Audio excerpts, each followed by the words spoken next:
तो good morning students. Now I start chapter 1 of geography, the earth and the solar system. Already we study already about the some topics about in this chapter, and the today's topic is the earth and the also name is blue planet. तो इसको और क्या कहा जाता है, इसको blue planet कहा जाता है। अर्थ को ब्लू ग्रह के नाम से भी जाना जाता है। तो देखिए सिंपली आपको अर्थ के बारे में कुछ इन्फॉर्मेशन इसके बारे में पढ़ना है। इस टॉपिक में आपको क्या अर्थ क्या है और कैसे और इसका क्या क्या इसमें फीचर्स हैं अर्थ में जो in the our solar system. तो देखिए अर्थ जो आपका है एक क्या है, आपका यूनिक प्लैनेट है, एक काफ़ी अनोखा ग्रह है।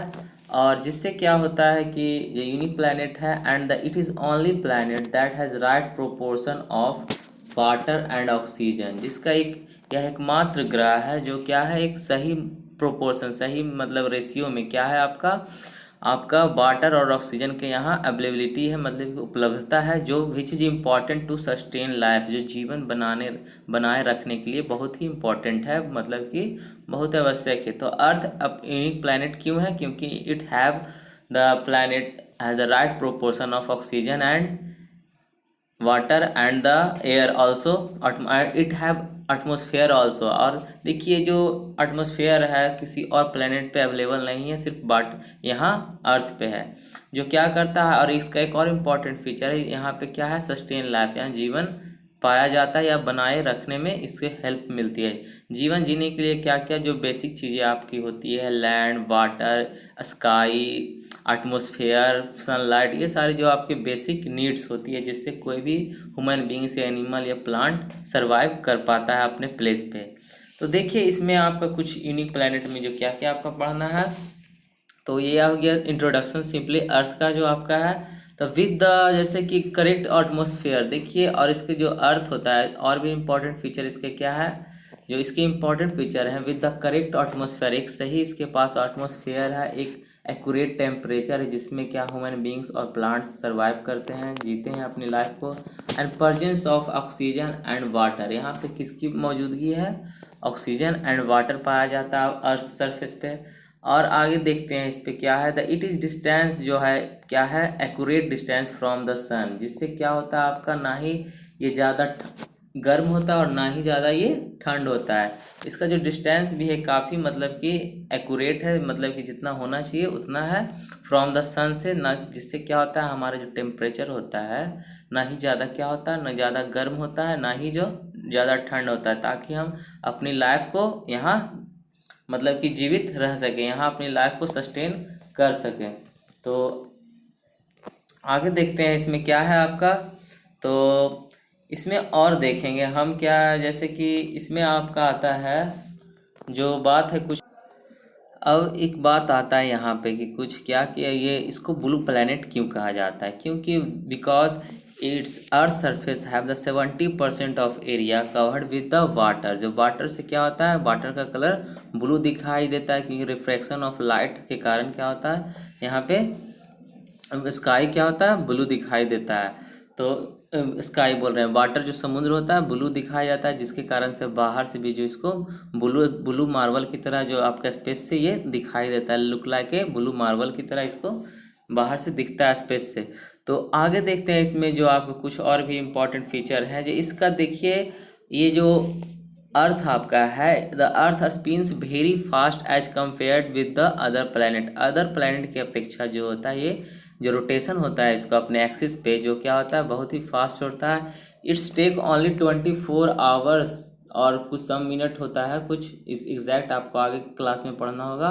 तो इट टेक्स क्या लेता है आपका 24 hours to make one rotation on its axis.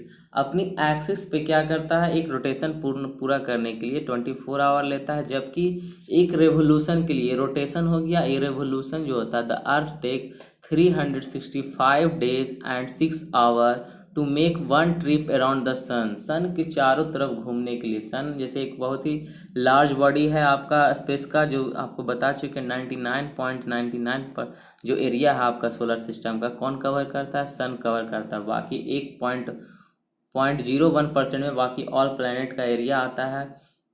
तो पूरा जो सोलर सिस्टम है सिर्फ सन ही सारा एरिया उसमें कैप्चर करता है। तो आगे देखते हैं इसमें क्या होता है। जो सन का इतना विशाल जो आपका जो सेलेस्टियल बॉडी सन है उसको रेवोल्यूशन करने में चारों 365 डेज एंड 6 आवर लगता है उसको कंप्लीट करने में, जिसको 1 ईयर भी कहते हैं भी हम लोग हैं। 1 ईयर में क्या करता है अर्थ एक रेवोल्यूशन पूर्ण कंप्लीट करता है। और जो डे एंड नाइट जो आपका होता है 12 आवर का और एवरेज माना जाता है। जो 12 आवर डे एंड नाइट का जो एवरेज कभी कभी किसी किसी जो जगह पे जो पोल पे होता है, कभी डे ज़्यादा होता है जो पोल रीजन होता है आपका। तो आगे देखते हैं इसको फिगर के माध्यम से हम समझेंगे कैसे क्या होता है। तो देखिए इसमें डे और नाइट कैसे आता है। जैसे सन है ये स्पेस में, यहाँ पे सन है इसका जो सॉरी, तो ये जो सन है आपका जो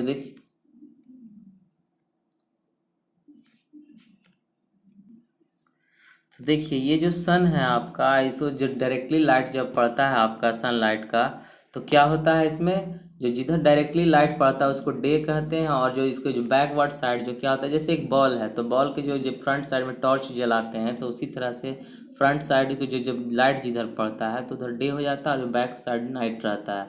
तो ऐसा कुछ प्लेस है जैसे कि इसमें क्या होता है। और ये जो क्या होता है इसमें लगभग ये क्या होता है, जैसे कि जो आपका अर्थ है जो बेंड है आपका, जो ये देखिए इसका जो बीच से है होता है जो बेंड होता है, जो जो अर्थ है इसका जो पोल है बेंड है थोड़ा सा झुका हुआ 23.5 डिग्री पे। ये जो क्या है बेंड है, जिसके कारण से जो ज़्यादा एरिया कवर जो आपका होता है, जिसके कारण से कभी कभी जो पोल का एरिया है हमेशा इस पर क्या रहता है, जो भी एरिया होगा यहाँ पे दिन रहेगा और इधर हमेशा क्या रहेगा नाइट रहता है।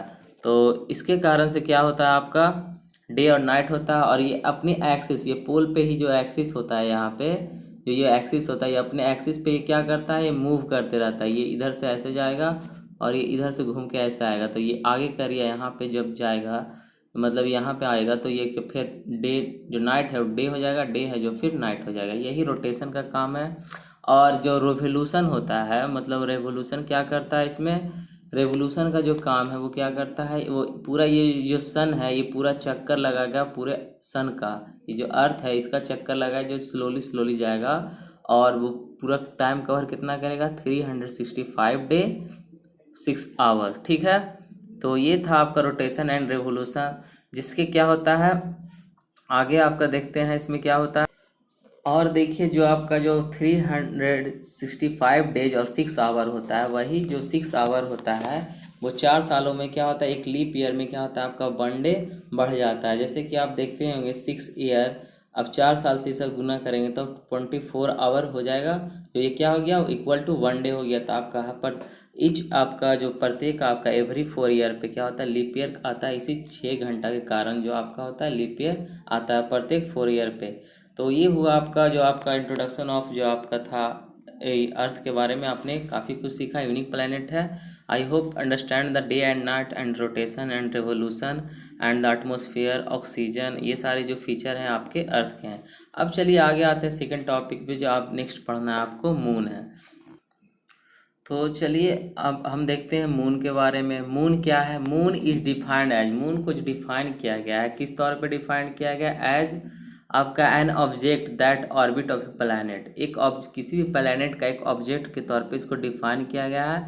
आल्सो कॉल्ड इसको और भी क्या कहा जाता है प्लैनेट्स का natural satellite, planets natural satellite भी इसे कहते हैं। जैसे अर्थ का नेचुरल सैटेलाइट कौन सा है, मून है। तो मून एक क्या है, अर्थ का एक नेचुरल सैटेलाइट है। और ये सिर्फ ये आपका अर्थ पे ही इसका सैटेलाइट नहीं पाया जाता, आपके और भी अदर जो 8 प्लैनेट है उसमें भी आपके जो आपके क्या होते हैं डिफरेंट डिफरेंट नेचुरल सैटेलाइट पाए जाते हैं। द नंबर ऑफ जो आपका सबसे ज़्यादा सैटेलाइट होता है किस प्लैनेट का है, जुपिटर का है और सैटर्न का है, क्योंकि दोनों क्या है काफ़ी लार्ज सेलेस्टियल बॉडी है, काफ़ी लार्ज प्लैनेट है। दोनों क्या है लास्ट 2 बिग प्लैनेट है, जिसमें क्या नंबर ऑफ जो सैटेलाइट नेचुरल सैटेलाइट है सबसे ज़्यादा उनका, सबसे ज़्यादा जुपिटर का, उसके बाद सैटर्न का है और सबसे कम आपका मरकरी और वीनस का है। इसका नंबर ऑफ कितना है 0 है। तो आगे देखते हैं इसमें आपका जो अर्थ हैज़ ओनली नेचुरल सैटेलाइट। तो देखिए ओनली वन नेचुरल, अर्थ के पास सिर्फ क्या है एक ही नेचुरल सैटेलाइट है, लेकिन ऐसा नहीं, और भी जो डिफरेंट प्लैनेट है अलग अलग उनके पास बहुत सारे नंबर ऑफ आपके क्या है नेचुरल सैटेलाइट अवेलेबल हैं। जो प्राकृतिक है, इसको ये ह्यूमन मेड नहीं है, नेचुरल सैटेलाइट है बाय द नेचर। तो देखिए इसमें आपका जो सिस्टम डिवाइड किया गया है, अब आप इसके बारे में क्या है, अर्थ के बारे में देखिए। द साइज ऑफ जो मून है आपका, जो size of the moon is than more than 1/4 of the earth, माने कि अर्थ के जो फोर्थ भाग होता है उससे थोड़ा सा बड़ा है, लेकिन साइज में ये क्या है, अर्थ से छोटा है, लेकिन इसका हाफ क्वार्टर से 1/4 से, जैसे कि सपोज ये अर्थ है तो इससे क्या जो एक एरिया है इससे थोड़ा सा ये मून क्या है, बड़ा है, ठीक है, साइज में बड़ा है। और इसमें देखते हैं और क्या है, जैसे कि suppose the just like an planet, ये किस तरह से दिखता है, planet, but it's have not own light, इसका अपना लाइट नहीं है, इट्स क्योंकि the light of their own, इसका नॉट ओन बट इस रिफ्लेक्ट सन्स लाइट, ये रिफ्लेक्ट जो चमक होता है इसका सन के कारण होता है, सन्स के लाइट से जरिए ये ब्राइट करता है, जिसको हम तभी देख पाते हैं इसको। तो देखिए इसमें आपका मोर कुछ आपका जो नंबर ऑफ आपका जो नेचुरल सैटेलाइट है इसमें सबसे कम है आपका वीनस, और जो वीनस है और क्या है, मरकरी का 0 है, और अर्थ का 1 नेचुरल सैटेलाइट है। सबसे ज़्यादा जो सैटेलाइट है जुपिटर का है, नंबर ऑफ सैटेलाइट 63 है, एंड सैटर्न का 61 है। जैसे 1 सैटेलाइट सिर्फ आपका मून है अर्थ का, लेकिन आपका जुपिटर पे 63 सैटेलाइट ऐसे इस तरह के हैं, साइज में डिफर हो सकते हैं। तो आइए अब मोर अबाउट मून, मून के बारे में थोड़ा और अधिक जानते हैं क्या है। तो मून इज ए मतलब कि क्या है, आपका जो नेवर सबसे नज़दीक जो आपका सेलेस्टियल बॉडी में closest never in the space, space में सबसे क्लोजेस्ट पड़ोसी जो होता है नेवर, जो सबसे नज़दीक कौन है, आपका अर्थ के मून है।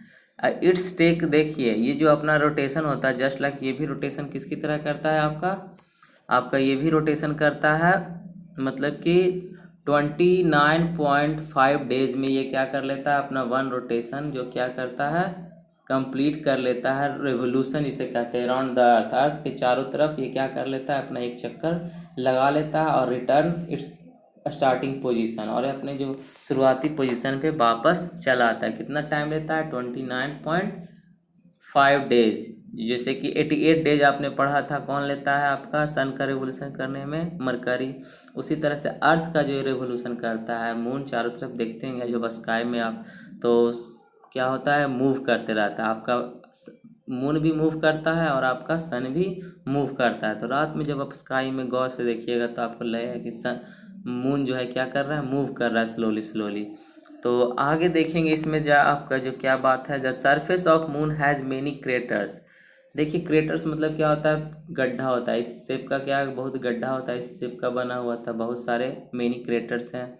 आपका प्लेन्स है, माउंटेन्स है, जो मैदान है, आपका माउंटेन्स पहाड़ भी, एंड वैली घाटियाँ भी हैं, इस तरह से देयर, लेकिन हाँ इस प्रकार से there is a no oxygen और एटमॉस्फेयर, वो लेकिन वहाँ पर किसी प्रकार का कोई एटमॉस्फेयर नहीं है, ना कोई ऑक्सीजन है, जिससे क्या हमें ब्रीदिंग वहाँ पे कर पाए, ना ही वाटर है। तो इस पे due to absence of this चीज़ के कारण क्या होगा, वहाँ पे लाइफ सस्टेन नहीं कर पाएगा, not sustain life on their. तो इस तरह से आगे देखते हैं, ये आपका सन और मून के बारे में हमने देख लिया कि ये अर्थ और मून के बारे में क्या क्या इसके पास फीचर थे। एक और पर देखिए, एक और इम्पोर्टेंट जो इंसिडेंट हुआ था हिस्ट्री में, 20 जुलाई आपका जो 1969 में एक एस्ट्रोनॉमर था नील आर्मस्ट्रॉन्ग, उन्होंने फर्स्ट टाइम जो क्या हुआ था, लैंड पे मून पे लैंडिंग किया था। उनका पहला जो स्टेप था, पहला कदम क्या हुआ था, 20 जुलाई 1969 को अपने पहला कदम रखा था, और his first historic words from the moon where, और वहाँ पे जो उन्होंने स्मॉल अपने छोटे छोटे कदम रखे थे, one agent for leave kind, वो काफ़ी दिनों तक रहा था, क्योंकि वहाँ पे कोई एयर नहीं है, तो वो अगर बिना एयर के अगर कोई जो पैरों का निशान होगा तो वो मिटेगा कैसे, बिना डस्ट के वो क्या होगा, कवर नहीं होगा। तो वो उसी की तरह रहा। जब सेकेंड टाइम गया लोग और दूसरे एस्ट्रोनॉमर गए तो उसको जो फुटप्रिंट्स था उनको देखा गया, जो नील आर्मस्ट्रॉन्ग द्वारा गए थे। तो ये था। और आपके जो आप कुछ इंटरेस्टिंग फैक्ट्स आपके हैं, जैसे कि एक और फैक्ट्स क्या है आपका, जो जैसे कि many people think moon are smaller than planet, जो मून है ऐसा लोग सोचते हैं जो कि क्या प्लैनेट से छोटे, लेकिन रियली में ऐसा नहीं है। जो and it's not true, the largest moon is in solar system. जो largest moon in solar system, आपका जो सबसे बड़ा मून है आपके सोलर सिस्टम के, उसका नाम क्या है? गैनीमेड है। नाम याद रखिएगा, Ganymede is the largest moon in our solar system. तो विच ऑर्बिट एंड और ये ऑर्बिट जो किसका चक्कर चारों, किसके ऑर्बिट पे चारों ओर घूमता है? जुपिटर के। जुपिटर सबसे लार्ज आपका प्लैनेट भी है और इसके पास सबसे लार्ज मून भी होता है, मून भी है। तो it's so the large even the bigger than the mercury, यह इतना बड़ा है, मतलब कि मरकरी जो आपका प्लैनेट है उससे बड़ा है ये गैनीमेड, जो आपका नेचुरल सैटेलाइट है किसका? जुपिटर का, ठीक है। And almost big as Mars, और ये इतना इतना बड़ा है ताकि मार्स जितना बड़ा है उसके बराबर का ये साइज का है। तो और आगे देखते हैं मोर अबाउट ये मून्स में, ये इतना ही सारा बात था और कुछ आप देखेंगे। अब चलिए नेक्स्ट टॉपिक आपका आता है phases of the moon. Moon का चरण, जो आपका न्यू मून देखते हैं, आपका फुल मून देखते हैं, हाफ मून देखते हैं, क्वार्टर मून देखते हैं, यही सब सारे क्या है? फेजेज ऑफ द मून है। मून के जो चरण है, जैसे कि पूर्णिमा, अमावस्या, पूरे जो फुल मून होता है पूर्णिमा होता है, न्यू मून होता है जो हिंदी में उसको अमावस्या कहते हैं। उस दिन क्या रहता है? सन में कोई लाइट नहीं रहता है न्यू मून के टाइम। तो देखिए इसमें क्या होता है, द पहला जो आपका न्यू मून कहते हैं कि इसे when the moon and when the moon is between the earth and the sun. जो मून होता है किसके बीच आ जाता है? Between the earth and the sun के बीच अगर वो आ जाता है तो उसको क्या बोलते हैं? आपका the side facing earth is, क्या होता है? The side facing earth is, जो डे होता है, जो फेसिंग जो अर्थ होता है उसका डे होता है, we call this a new moon. तो देखिए इसमें क्या होता है, तो इसको हम क्या कहेंगे? न्यू मून कहेंगे। तो इसमें जो आपका जो द साइड ऑफ फेसिंग अर्थ क्या होता है? डार्क होता है, ठीक है। तो इसको हम क्या कहेंगे? न्यू मून कहते हैं, इसको न्यू मून कहते हैं, जो फेसिंग साइड होता है। तो इसको फिगर से हम समझने का प्रयास करेंगे। फुल मून क्या है आपका?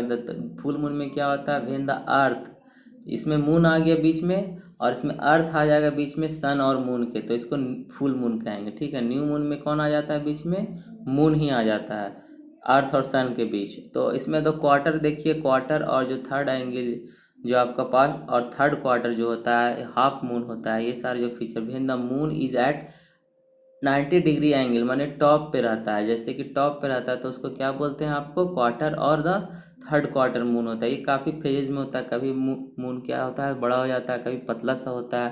तो यही सारे आपके फेजेज हैं। तो इसमें देखते हैं फिगर से हम इसको समझने का प्रयास करते हैं कैसा है।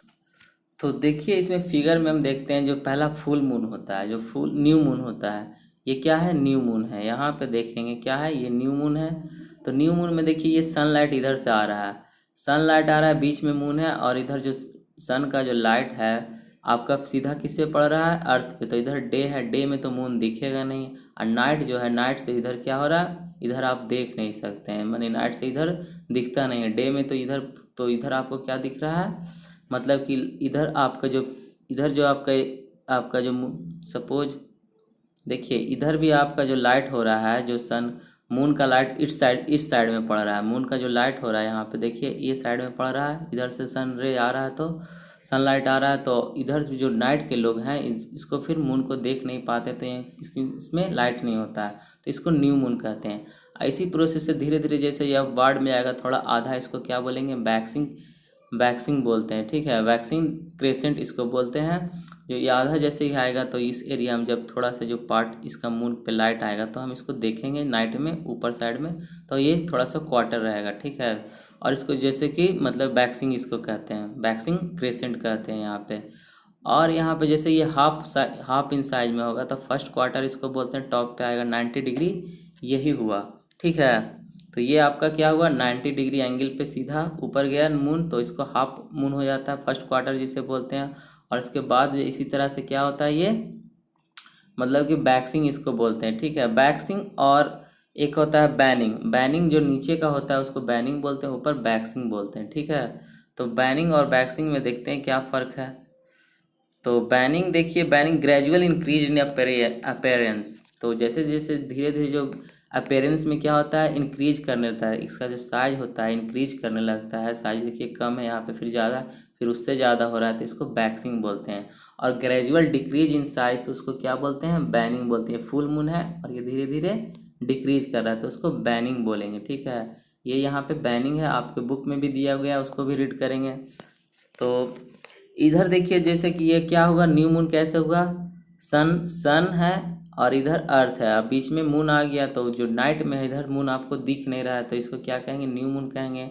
इधर आपका फर्स्ट क्वार्टर हुआ, उसी तरह से ये वैक्सिंग जैसे इंक्रीज कर रहा है साइज धीरे धीरे, तो वैक्सिंग इसको भी कहेंगे, इसको भी कहेंगे। और ये फुल मून देखिए क्या हुआ, जब अर्थ बीच में आ जाता है, ठीक है, और मून साइड में हो जाता है, सन और मून के बीच में क्या आ जाता है, अर्थ आ जाता है, तो नाइट में ये साइड में क्या होता है, हमको फुल मून दिखता है। ठीक है, पूरा फेस इसका दिखता है और सनलाइट तो ऑलरेडी इससे जाकर रिफ्लेक्ट करता ही है।